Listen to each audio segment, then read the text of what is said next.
Okay, so I was looking at the door yesterday, and I'm trying to figure out what I can do to kick this door out a bit. Like, I've got it at the limit of its adjustment on the hinge, and it has to come out. I could bring the fender in by taking away the shims to match it, but the problem is the door still isn't closing because of the weather stripping, so really the door has to come out some. I did a little check, and I can shim the cowl out to bring it out further so it'll match the door, so I can get all my body lines more or less correct. But if I bring the fender in by taking out the shims, then the cowl won't fit. So I kind of am forced in my way of dealing with this. Now, as I recall, I can't really see in there myself, and you can't see with the camera, but I believe I've got 2 shims on the front and back of this fender. So I'm probably stuck. Like, I might be able to force the cowl in a little bit tighter, you know, by changing the profile, but then it's not going to match the hood.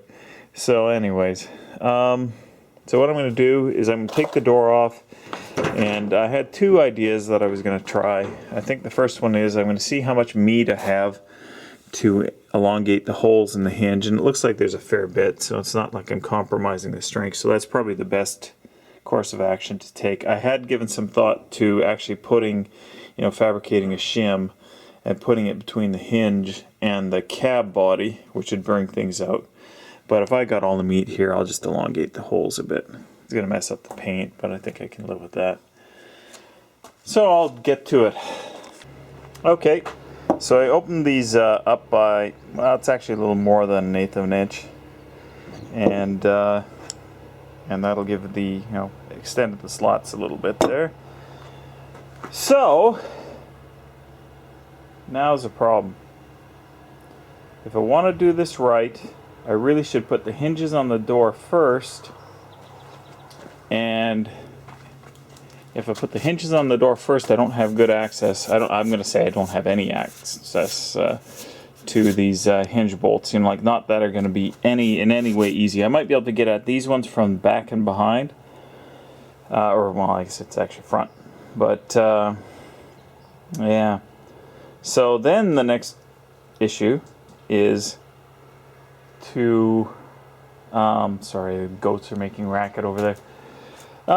Is to take the fender off, but the problem is hood hinge is mounted on the fender, so I'm gonna I either have to take the hood off, and I don't have enough people here. Even if Vicky helps, I don't have enough people here to help take the hood off, so I'm gonna have to do something a little bit goofy, which is a ratchet strap on the back of the hood, ratchet strap on the front of the hood to eyelets in the roof, and support it, and we'll go from there.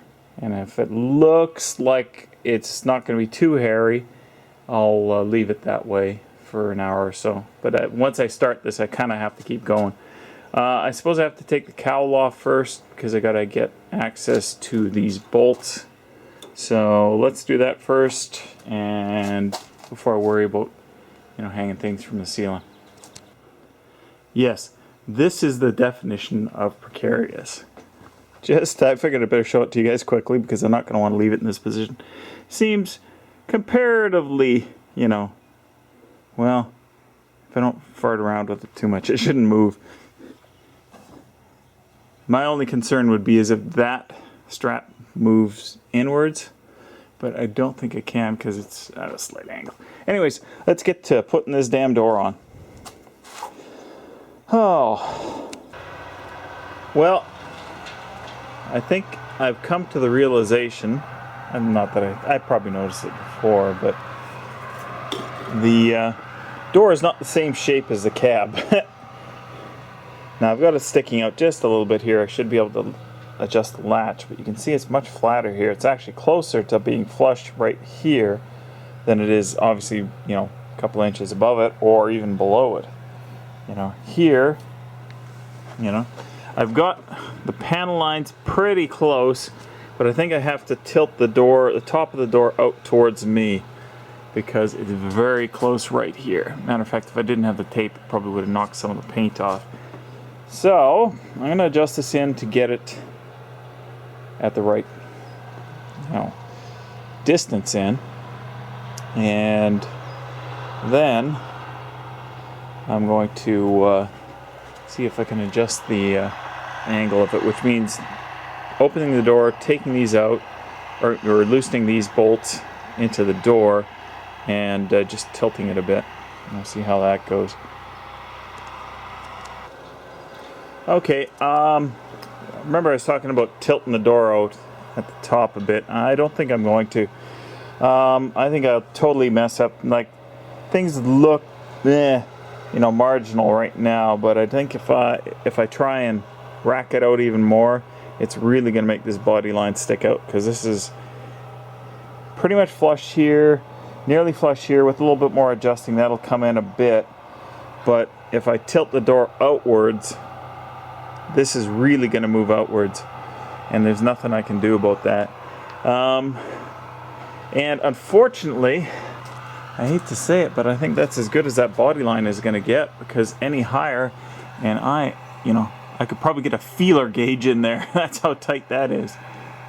Like, it's not binding. You can see me moving the door, hopefully.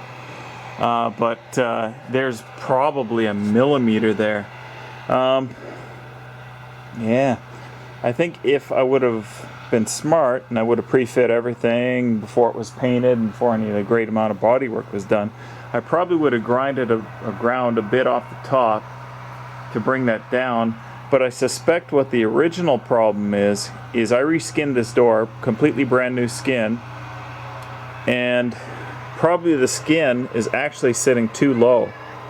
Skin is probably supposed to be up a bit higher, and that's what's messing me up. Although it looks like it's about the right height for that, so I'm assuming that they're about the same height, but they're not really. That's a hard one. I might go and have another look at one of my parts trucks here and just have a look and see what it's got. Okay, so I had a look at the parts truck, and if I actually was smart, I'd use a leveled portion, but I don't know if I can here. Let's try this. So if we level that, we see it's just slightly higher than that back edge, and that's what I saw on the parts truck. So I think that is actually where it's supposed to be. So yeah, go back to the idea that if I would have been smart, I would have probably sanded a bit off the top of that and re-welded it, because I think that's not a solid piece. I think it's two pieces. Okay, well, I'm not too freaked out about it. I'll show you one thing I did to try and protect the jamb when I was putting the door back on. I was doing that by myself. Is I just taped some of the that pipe insulation along the bottom. Now, one trick that somebody came up with a long time ago was they would put a piece of carpet along there to keep yourself off of that. And apparently he said that gave you the correct distance as well as a piece of carpet. Now, this is a lot softer than a piece of carpet would be, but it's something that you might want to try yourself. And I have to slam the hell out of this to get that to close and go onto the second latch and not the half latch. But the gap here isn't too bad. Yeah, and once again, here it looks a little bit wider than up here, but if I rack the door that way, then I'm bringing it back into contact with that again. Yeah, it's one of those you can't win sort of situations. Well, I'm going to tighten these up. I'm going to set the door back in place. Here's another example of something that you really should make sure you do, is you should have your doors on when you do your rockers, because you could see the rocker, I assumed that the rocker was well made and would match this fairly well, but it actually is in a bit. If you looked at the curvature, it's actually in a bit. I've seen people who split it along the body line, bend it out a bit and then fill that to make it line up better, because you can even see right at the back at the cab corner it doesn't match the cab corner. Okay, so I got the fender on, hood's back bolted up, it's not hanging precariously. I've got my shims in top and bottom, not here, but this is the one that I'm worrying about here. Nobody invited you in here. Anyways, I got shims top and bottom. There's a bolt right at the bottom of the fender on the inside, and one here at, well, two here at the top, but you know, I'll just shim this one out about the same distance as what this one's holding it out to. It's okay. Like the distance is, this is a little bit higher, and I think what I have to do to get that about right is do what one of the other guys had suggested, which is to put a shim right there where you see the other one. And I thought this was the right one here, but I think not. This distance here isn't quite right, isn't quite wide enough to slip it over the bolt threads. They're too big. You know, right there. I could grind it open, I suppose, and I wouldn't have to take the bolt all the way out. But nevertheless, I'll look and see if I got a couple of those squares. I got a whole big bucket of bolts for these things, so there might be some of those shims in there already, and they're all galvanized, so it's a good thing. Otherwise, that gap is probably about as tight as I dare get it. If you watch this, you'll see why I say that. You'll see when the door swings out, it comes very close to that there and here. So, you know, I could close it up probably another, I don't know, millimeter, which was what, 1/16 of an inch. But I think I might just live with that. Doesn't look great. We'll see how we go. Well, after I shim the cab, I won't tighten anything down. I won't put the cowl on yet. But what I might do is I might go to the other side tomorrow and get, you know, open up the slots on those hinges. See if I can bring that in some. You know, obviously I could pull some shims out and bring it in enough. That may be a better idea. We'll wait and see here. I do have some shims in that one. Okay, we'll see how we go. I might just do that and just try that first and see how the cowl fits if I do that. Because this side, I've got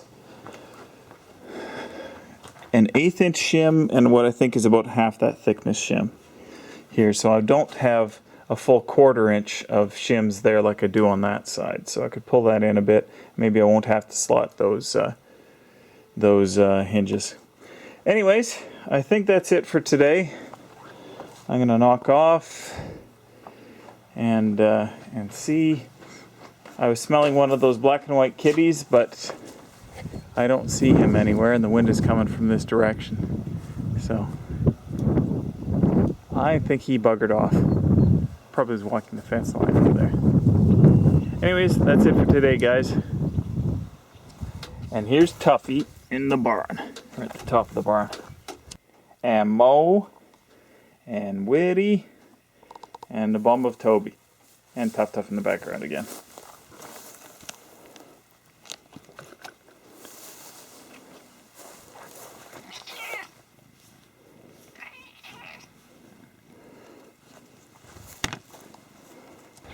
And Cooter Magruder.